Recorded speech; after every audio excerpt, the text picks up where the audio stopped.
찬미 예수님. 네, 오늘 우리 생대구 한인성당 피정에 많은 형제 자매님들 참석해 주셔서 감사드립니다. 오늘 피정 주제는 요한복음 16장 33절 용기를 내어라 내가 세상을 이겼다 라는 주제로 한상만 토마스 시모니께서 강의를 4시간에 걸쳐서 해주시겠습니다. 한상만 신부님은 간략하게 소개해드리면 1983년 2월 사제석품을 받으시고 서울대교구에서 사목하셨고 또 군종사제로 재직하셨고 여의도 서울 성모병원 그리고 가톨릭대학 신학부 영성기도 주무님을 하셨고 볼티모어 로열 칼리지에서 사목상담을 전공하셨습니다. 오류동과 세종로 성당 그리고 의정부교구로 서울교구에서 분가되면서 의정부교구 교구 사목처장으로 재직하셨고 2005년에 LA 대교구 미국 성당 세인트루크에서 사목을 시작하셔서 미국에서 성 크리스토퍼 한인성당 그리고 벤츄라 성당에서 6년 동안 사목하셨고 지금은 성 라파엘 성당에서 사목하고 계십니다. 오늘 우리 공동체를 위해서 좋은 강의를 해주실 한상만 토마스 시모님을 소개합니다. 박수로 환영해 주십시오.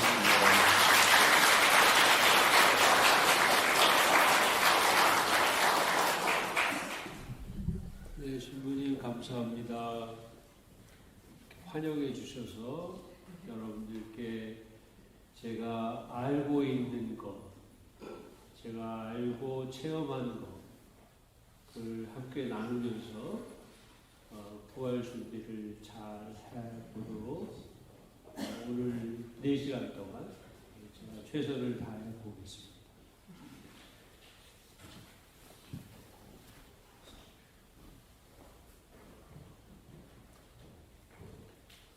같이 주님의 기도로 시작합시다. 성부와 성자와 성령의 이름으로 하늘에 계신 우리 아버지 이름이 거룩히 빛나시며 아버지의 나라가 오시며 아버지의 뜻이 하늘에서 같이 땅에서도 이루어지소서.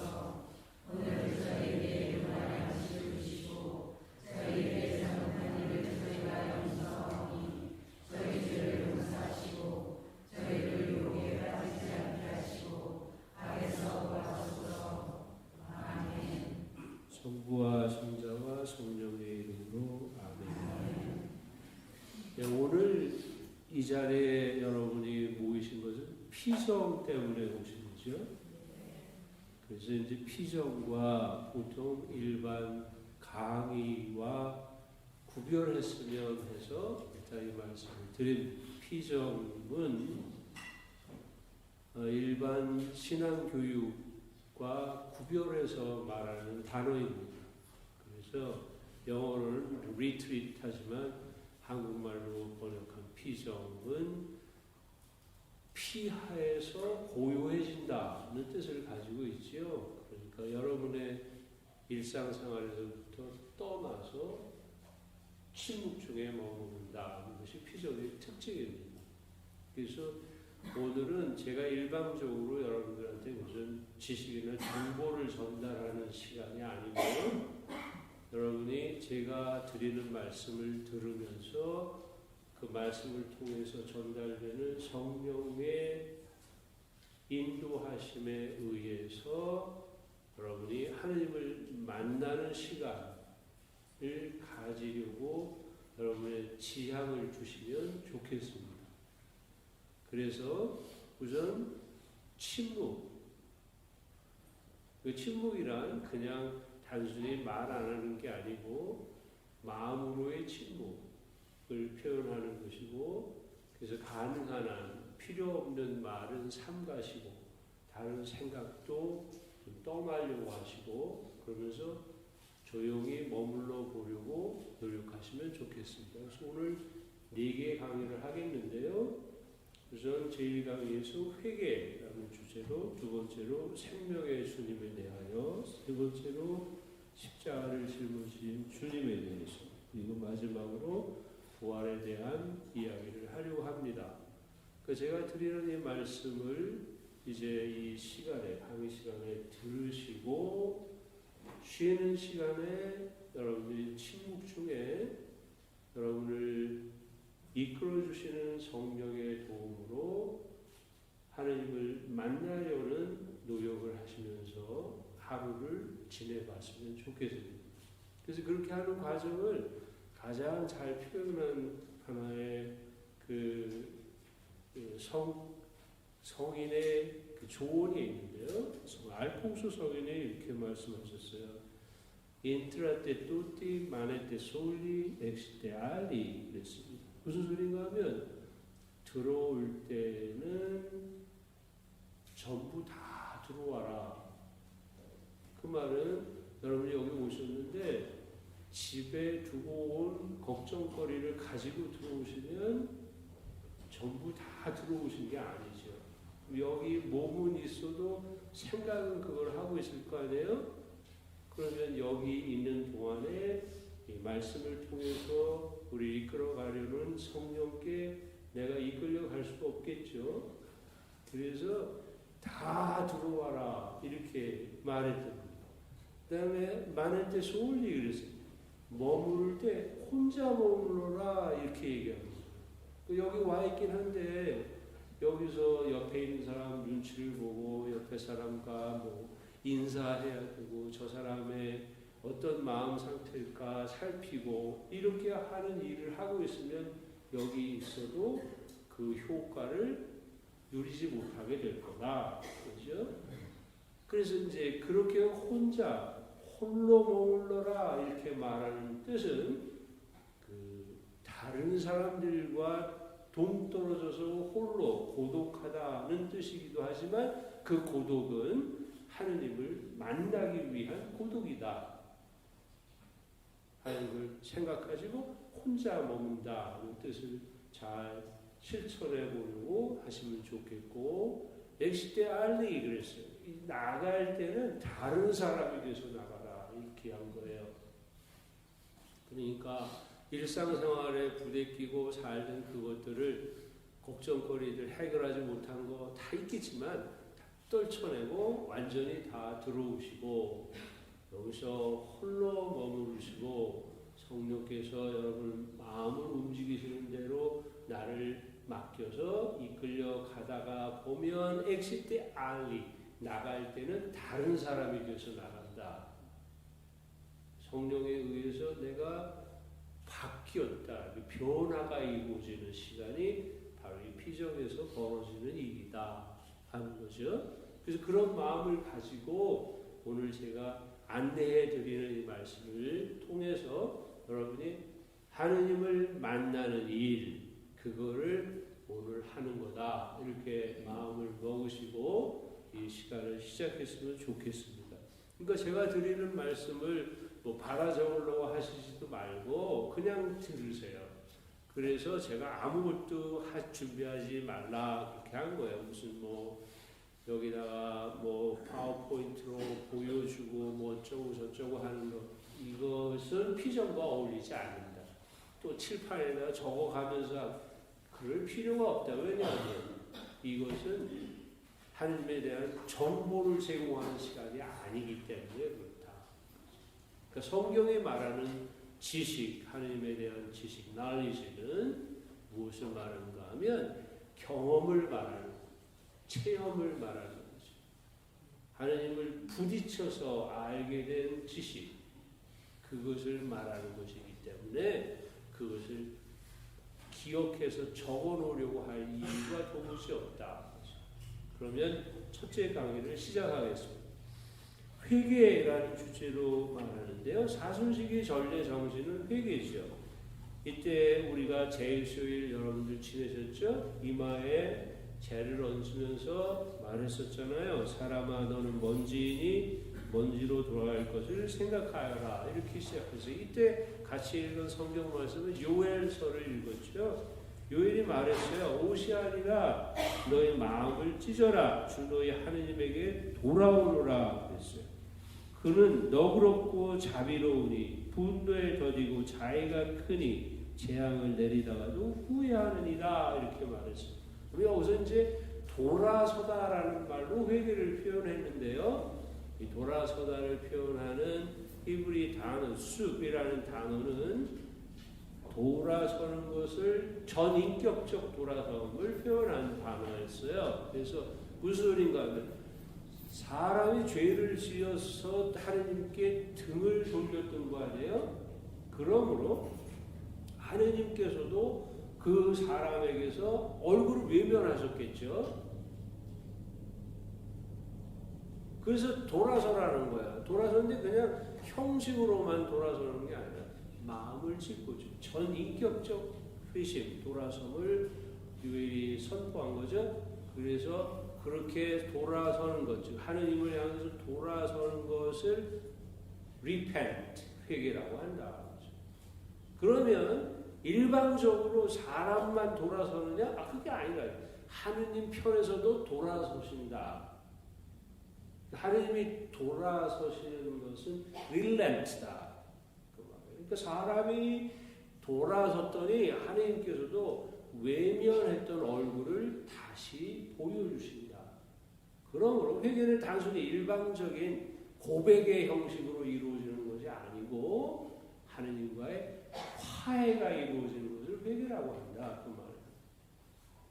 그러니까 회개는 내가 온 마음을 다해서 하느님께로 마음을 되돌렸을 때 하느님께서도 나에게 온 마음을 다해서 되돌려 주심으로써 나를 내가 잃어버렸던 모든 것을 되찾게 해주신다. 그래서 요일은 말한 거죠. 재앙을 내리라고 후회를 하시는 분, 자애가 크신 분, 자비로운 분, 너그러우신 분 이렇게 말하면서 돌아서라 이렇게 말한 거죠. 그래서 마테오는 마음의 참회, 내적 참회의 외적인 표지로서 올바른 자선, 올바른 기도, 올바른 단식을 하라고 외쳤습니다. 그래서 단식할 때, 기도할 때, 자선할 때 사람들에게 자랑하려고 하지 말라.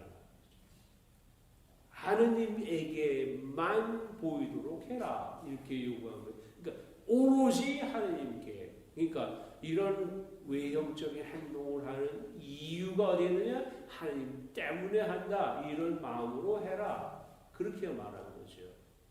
그러니까 사순시기 동안 우리가 결심하잖아요. 기도하고 단식하고 자선하려고 한다. 그 죄를 지키는 일을 한다. 왜? 왜 하느냐? 회개했다는 표지로 그렇게 하는 거라.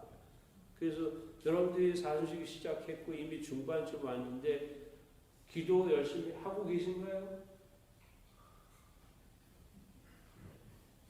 단식하시나요? 자선하시나요? 아직 못하셨으면 이제 하세요.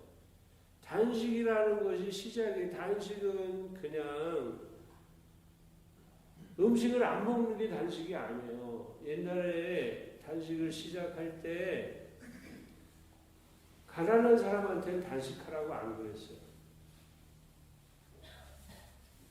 가난하면 그냥 배가 고프잖아요. 본래 단식하잖아요. 그 사람들이 먹을 게 없으니까 못 먹잖아요. 그 사람들도 무슨 단식을 또 하라고 그래요? 그러니까 단식은 배부른 사람들한테 하라고 했어요. 그래서 배부른 사람들이 일부러 굶어 봄으로써 배고픔을 느껴라. 그 배고픔을 느껴보고 지금 옆에 있는 배고픈 사람들을 동정하는 마음을 가져라. 그러므로 그들에게 단식으로 아낀 것을 나눠주라. 나눠서 먹여라. 가난한 사람을.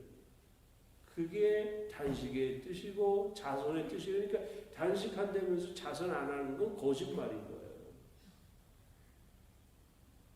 그러니까 그렇게 하는 뜻은 기도하는 마음에서부터 하나님의 마음이 무엇인지를 알고 그렇게 하라는 거죠.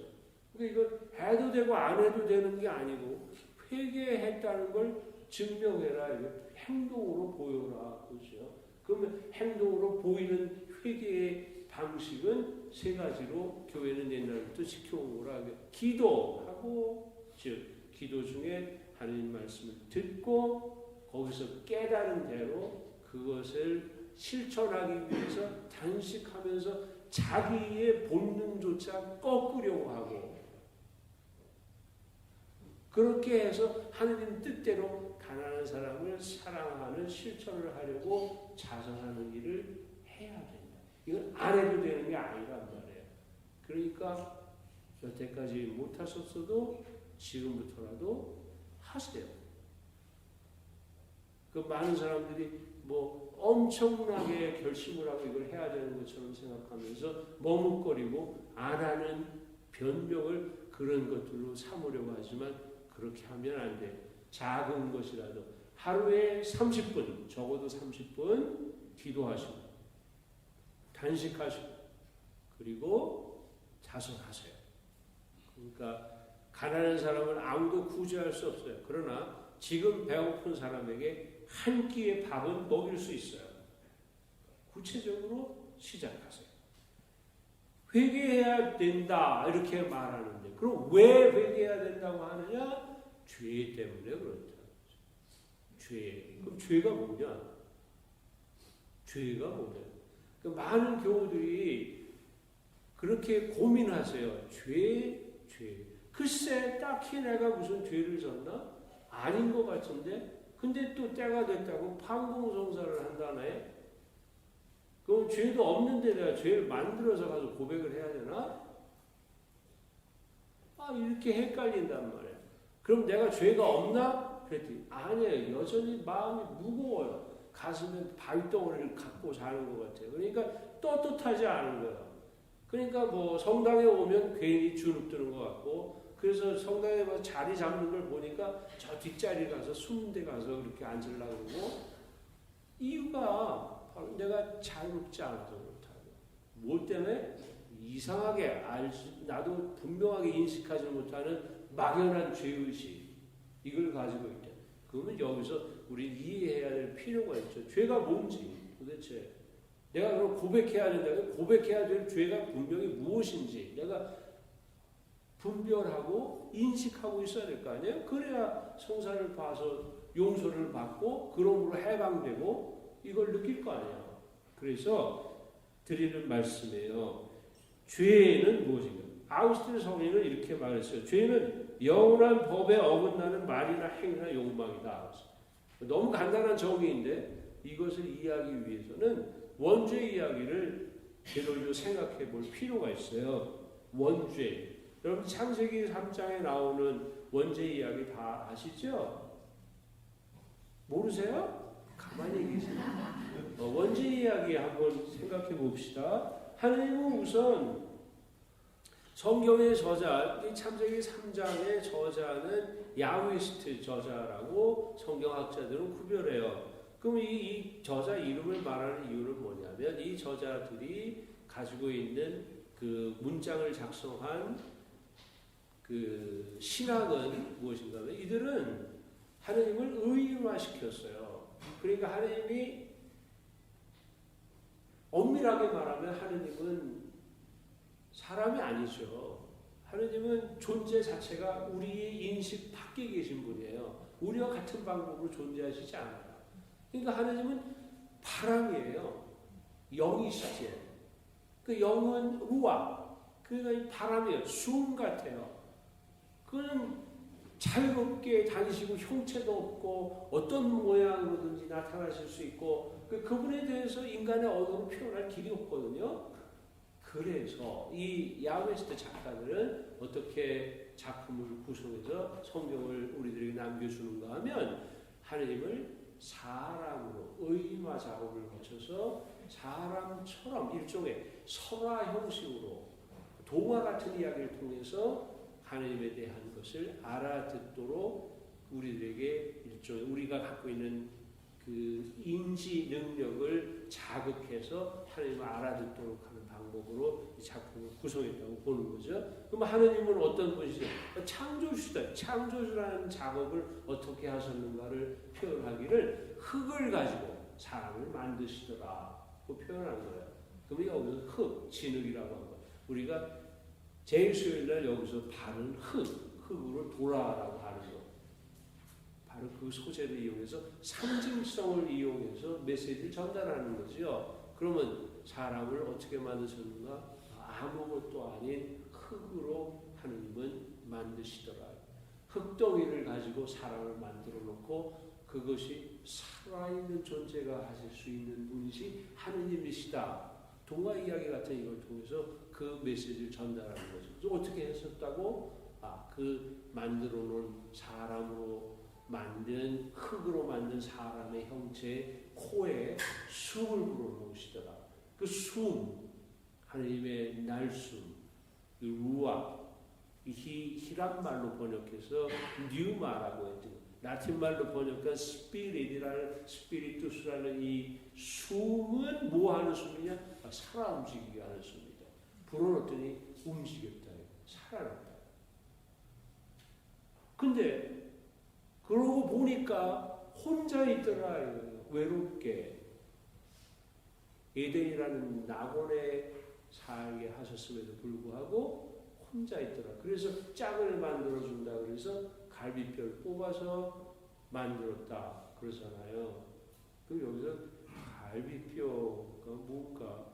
갈비뼈, 여기 늑박이라는 말은 심장에 가장 가까이 붙어 있는 부위. 그러므로 친밀함, 그리고 관계성, 평등함을 표현하기 위해서 이 갈비뼈로 여자를 만들었다는 표현을 사용했다는 거죠. 그러면 사람을 만들어서 에덴 동산에 살게 하고 여자를 만들어서 짝을 지어주셨다. 그래서 여자는 파트너인 거예요. 그러니까 동반자죠. 그러니까 관계가 종속적 관계가 아니라 서로 협력하는 평등한 관계라는 것을 강조하려고 그렇게 말했다. 근데 여기서 동산, 에덴 동산은 뭐냐 하면 오직 하느님에게만 속한 거룩한 장소, 그것이 이 동산이었다. 그런데 뱀이 나타났어요. 뱀은 하느님께서 만든 들짐승 가운데 가장 간교했다. 이렇게 성경은 쓰고 있어요. 이 간교한 그 뱀은 나중에 기원전 53년경에 나타난 성경 작품들 중에서 뱀은 사탄과 동일시하는 것으로 해석하기 시작했다는 걸 볼 수 있어요. 그러니까 이 뱀은, 옛 뱀의 이 모습은 사실 사탄의 형상이었다고 볼 수 있다는 거죠. 근데 이 뱀이 나타나서 어떻게 했느냐 하면 이렇게 말해요. 하느님께서 너희는 동산에 어떤 나무에서든지, 잘 들어보세요. 어떤 나무에서든지 열매를 따 먹어서는 안 된다고 말씀하셨다는데 정말이냐? 근데 하느님이 이렇게 말씀하신 적이 없거든요. 그 어떤 나무에서든지 그렇게 말씀 안 하셨어요. 살려거든 이것만은 따먹지 말라 하셨지 어떤 나무에서든지라고 말하지 않으셨어요. 그러니까 명백하게 이것은 근거 없는 일반화 작업을 한 거예요. 그 모든 거짓말은 바로 이 일반화 작업에 있어요. 그랬더니 너희가 죽지 않으려거든 먹지도 만지지도 마라 하고 하나님께서 말씀하셨다고 하와가 대답을 한 거예요. 여기 비슷하게 했어요. 뭐라고 했냐면 하나님이 먹지 마라 그러셨지 만지지도 마라 하신 적이 없거든요. 그럼 이 말은 무슨 뜻일까 생각해 봐야 되는데요. 이 표현은 일종의 과장법이죠. 그러면은 하나님이 시키지도 않았는데 아담이 자기 짝인 여자가 혹시나 잘못될까봐 이런 말을 했을까? 상상을 해볼 수 있지만 미리 조심하라고 이 말을 했을까? 상상을 해볼 수 있지만 성경이 그렇게 쓰고 있지 않으니까 뭐 그걸 의지해서 해석할 수는 없고 결국 이 말이 뭘 말하는 일종의 과장법이죠. 이것 역시 거짓이라 하죠. 그런데 이런 과장법을 사용하는 이유가 어디 있느냐? 보면 그건 약점을 가리는 방법이었다.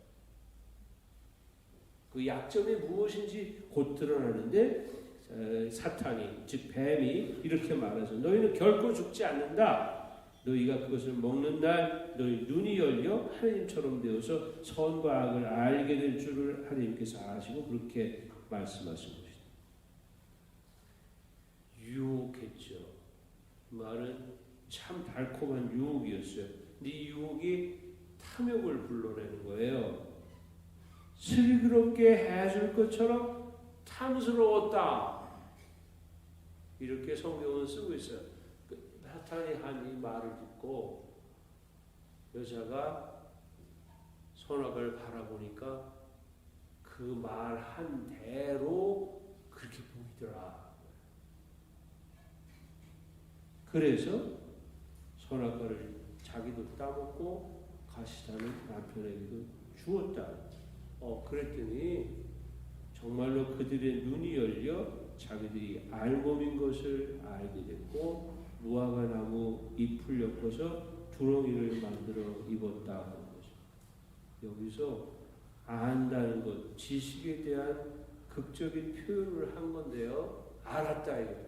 알았다. 보였다. 알았다. 이거 뭘 봤나? 제일 먼저 안 것이 뭐냐? 자기들이 nothing이라는 걸 알았다. 이거 알몸이라는 걸 알았다. 이거. 근데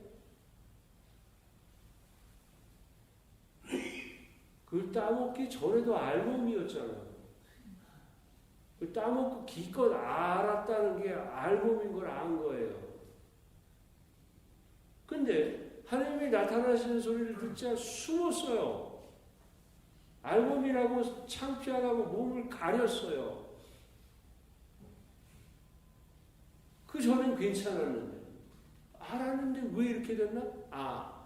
아는데 어느새 자기라는 게 생겼어요. 그러므로 하느님과 등을 지고 자기 방식으로 알고 그러므로 단절됐다. 관계가 파괴됐다. 그걸 표현하는 방법이지요. 우리 여기서 생각해 볼 게 있어요. 선과 악의 지식이란 뭐냐? 성경학자들이 말하는 지식은 정보가 아니라 이건 경험이라. 그러니까 아담이 하느님을 알았다고 하는 것은 하느님이 자기 아내를 알았다고 하는 것은 여기서 생각해 봐야 되는데 그냥 정보를 말하는 그 누구에 대해서 뭐뭐뭐 한 사람이다.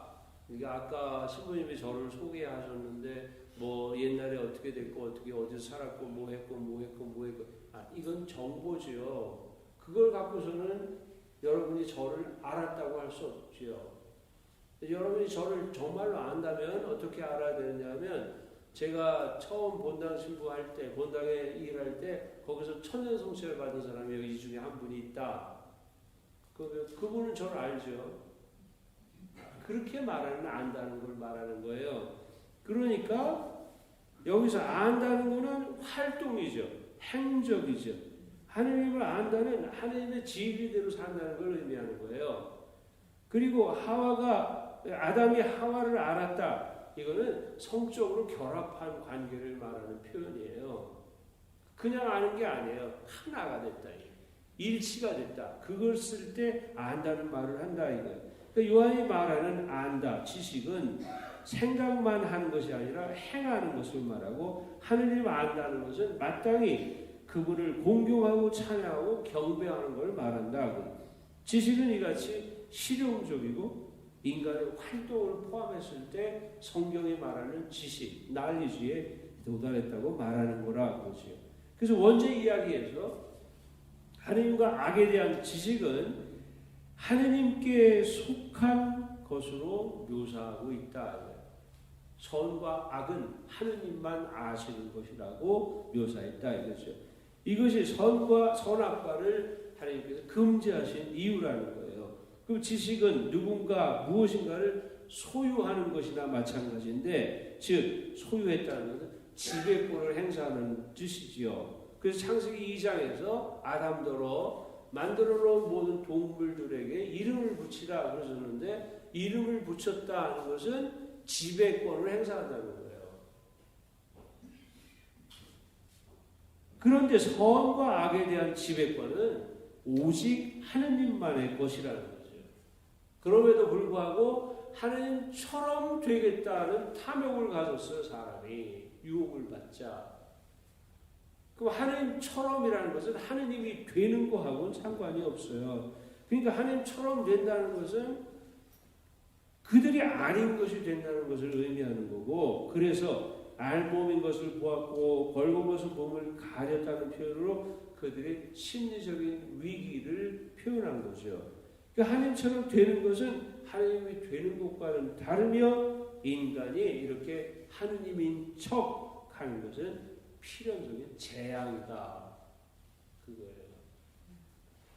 그래서 이어지는 주의 결과와 받게 된 형벌의 이야기에서 그들이 어떤 의미로는 선과 악에 대한 지식을 습득했다는 것을 보여주지요. 그래서 관계가 단절됐고 특권을 박탈당해요. 특권이란 하느님만의 거룩한 장소인 아담과 하와가 살게 됐던 에덴이라는 동산에서부터 그들이 본래는 거기 있을 수 없지만 하느님이 거기 있게 했던 그 장소에서 그들이 쫓겨났다. 그리고 광야로 쫓겨남과 동시에 광야가 상징하는 고통과 죽음의 세계에 살게 됐고, 이같이 인간은 죄를 창조했어요. 그런데 동시에 인간은 이 죄에서 자기들 스스로 해방할 수 없었다는 거죠. 그래서 원죄를 시작으로 해서 카인의 범죄, 바벨, 또 유다의 배반까지, 그리고 죄의 역사는 계속돼서 오늘날까지 원죄의 영향을 받고 죄가 도사리고 있다. 이 비참한 상황에서 벗어나는 유일한 길은 하느님의 주도권, 즉 타락한 인간에 대한 하느님의 사랑과 호의에 있음을 알아야 하기에 창세기 3장 15절에서 원복음이라고 알려지는 새 아담을 약속하게 되지요. 여인의 후손 이야기 생각나시죠? 여러분하고 저하고 다른 성경을 읽는 것 같아요. 3장 15절에 하나님이 그 얘기를 하세요. 뱀에게 얘기하실 때 그 얘기를 하시죠. 그래서 여인의 후손과 뱀의 후손이 싸운다. 발뒤꿈치를 물으려고 하고 그것을 밟힌다고 말하면서 이 사람의 아들의 오심을 예언했었죠. 그것이 인간을 죽음의 세력 아래 버려두지 않으시려는 하느님의 계획이었다. 그러니까 하느님은 벌을 주시면서도 벌로 끝나는 것이 아니라 그들을 끊임없이 사랑하신다. 자비의 하느님이시다 하는 것을 이 성경 저자는 우리에게 알려주려고 했다는 거죠. 그러니까 이제 죄는 지었는데 이제 그 경험을 통해서 하느님에 대한 지식을 더 풍요롭게 지니게 될 것도 사실이죠. 그래서 부활 성야 때 그때 액술 한 거 들으셨죠? 부활 찬송. 부활 찬송의 한 대목에 이렇게 기록하고 있죠. 오 참으로 필요했네 아담이 지은 죄. 그리스도의 은총이 사라지게 한 죄. 이 이야기를 하고 있잖아요. 그러니까 인간은 원죄를 통해서 죄를 지어서 타락했지만 그 순간에 자비를 베푸시는 하나님에 대한 새로운 지식을 습득할 기회가 있었다 하는 것을 이해하는 것은 매우 중요하다는 거죠. 그럼 이제 약속하신 그 새 아담, 여인의 후손으로 오게 되는 그리스도, 메시아의 이야기가 어떻게 이 구원의 계획에서 작용하고 있는가를 마태복음에서 읽어볼 수 있다는 거예요. 광야에서 유업을 받으셨는데 여기서 첫 아담이 타락한 것을 새 아담이 복구하죠. 되돌려 놓으셨어요. 어떻게 했느냐? 악마는 첫 아담을 유혹했던 것과 똑같은 수법을 사용해서 예수님을 유혹했죠. 그래서 의심을 하게 만들고 의심 끝에 하느님을 배반하도록 유혹했어요. 가정법을 사용하죠. 뭐라고 하냐? 당신이 하느님의 아들이라면 이러면서. 그래서 기적을 일으키고 천사들을 부릴 수 있는 전능한 힘을 하느님께서 주신 아들인지 네가 스스로 확인해봐라. 이거 아니에요. 그리고 높은 곳에 데리고 가서 세상의 모든 나라와 영광을 보여주면서 유혹했어요. 당신이 땅에 엎드려 나에게 경배하면 저걸 다 주겠다. 그런데 예수님은 성령의 인도로 광야에 가셨던 거예요. 혼자 가시지 않고 성령이 충만한 상태에서 가셨어요. 다시 말하면 성령에 의해서 모든 걸 하시는 거예요. 그래서 뭐라고 하셨는가? 신명기 8장의 말씀을 인용하시죠. 네가 말하듯이 성경에 써 있다고 하면서 유혹을 하는데 성경에는 이렇게 기록되어 있다. 그러니까 이 악마가 성경을 이용한 것은 뭐냐면 예수님이 유혹할 때마다 성경에 쓰여 있다. 하느님만 섬기라 했다. 사람이 하느님의 말씀으로 산다고 성경에 써 있다. 하느님만 섬기라고 했다. 이렇게 성경에 써 있다. 성경에 써 있다. 성경에 써 있다. 이렇게 말씀하시는 걸 보고 성경에 써 있기를 네가 하느님의 아들이면 위험해졌을 때 천사들이 시중된다고 하지 않았느냐. 그래도 예수님은 성경에 써 있기를 한 분만 섬기라고 했다. 시험하지 말라고 했다. 이렇게 내치셨어요. 즉 아담은 유혹하는 말을 듣고 즉 하와는 유혹하는 말을 듣고 정말 그럴 것 같다 했는데 예수님은 완전히 다 물리치셨다. 어떻게? 하느님께서 말씀하시기를 즉 하느님 말씀에 의해서 그것들을 내치셨다. 그렇게 하자 악마는 그분을 떠나갔고 천사들이 다가와 그분의 시중을 들었다. 고독해서 배고픈 장소인 광야, 즉 아담이 쫓겨나서 죽음을 체험하는 고통을 체험하는 광야가 그 자리에 성령으로 충만하고 하느님 말씀으로 모든 것을 다스리시는 예수 그리스도가 거기 계시자 그곳은 나옵니다 하는 걸 표현하고 있는 거죠. 그래서 로마서에서 사도 바울은 이 아담과 그리스도 이야기를 이렇게 했어요. 그러므로 한 사람의 범죄로 모든 사람이 유죄의 판결을 받았듯이 한 사람의 의로운 행위로 모든 사람이 의롭게 되어 생명을 받습니다. 한 사람의 불순종으로 많은 이가 죄인이 되었듯이 한 사람의 순종으로 많은 이가 의로운 사람이 될 것입니다. 이렇게 말하는 거죠. 이해가 되시죠? 바오로가 한 말이 무슨 뜻인지.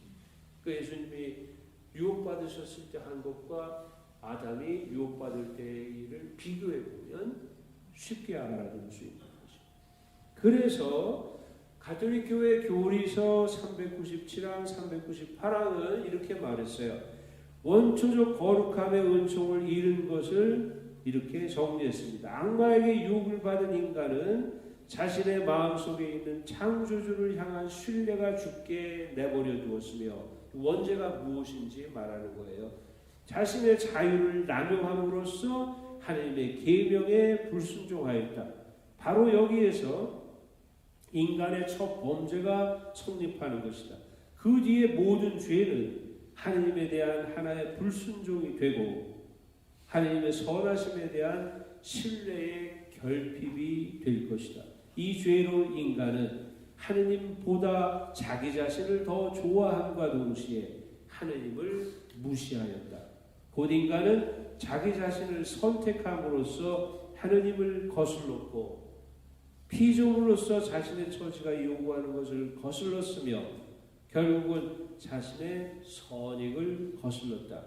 하나님께서는 인간을 거룩한 상태에 있게 하시려고 영광 안에서 충만히 신화하기로 결정하셨다. 그러나 악마의 유혹으로 인간은 하느님 없이 하느님보다 앞서서 하느님을 따르지 않고서 하느님처럼 되기를 원하였다.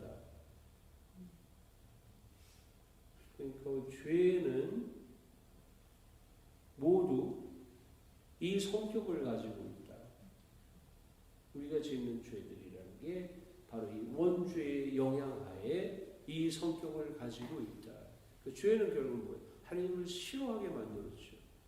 왜냐하면 내가 나 자신을 하나님으로 섬기기 시작한 거잖아요. 아니면 돈을 섬기든가 하나님 아닌 다른 곳에 내 마음을 두고 그것을 추종했잖아요. 바로 그것이 죄라는 거죠. 그런데 여기서 이제 우리가 부활을 준비하기 위해서 지내는 사순시기 동안에 요구되는 것이 하나 있잖아요. 고해성사를 보라 이거 아니에요. 판공성사를 하라는 거잖아요. 그렇죠?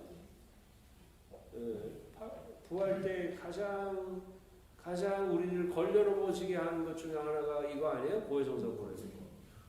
여러분 판공성사 언제 보세요? 보셨어요 이미?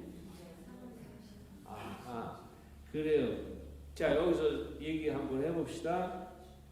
자 그러면 원죄가 이런 성격의 것이다. 그리고 죄라는 게 다 이와 비슷하다. 이것에 영향을 받는 것이다.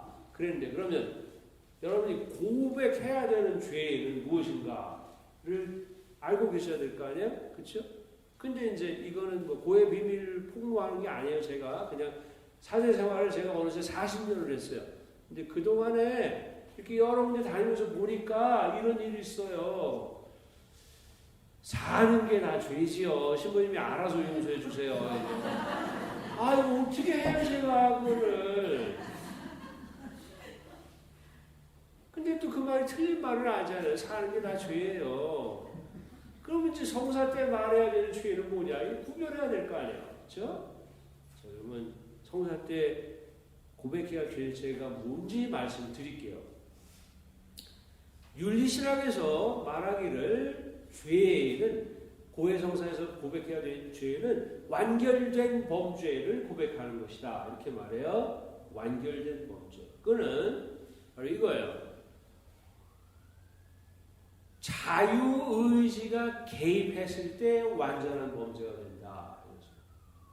그러니까 그냥 느낌, 생각, 북뚝 드러나는 생각 이런 것은 아직은 내 자유의지가 개입되기 전에는 이것은 윤리적으로 중립의 상태다. 그러니까 예를 하나 들을게요. 이제 어떤 분이 고해성사를 봤어요. 거기서 딱 나왔는데 다음번에 성사를 보려고 줄 서 있잖아요. 쭉 앉아 있어요. 근데 어떤 사람이 나오고 있는 나를 빤히 이렇게 쳐다보는 거예요.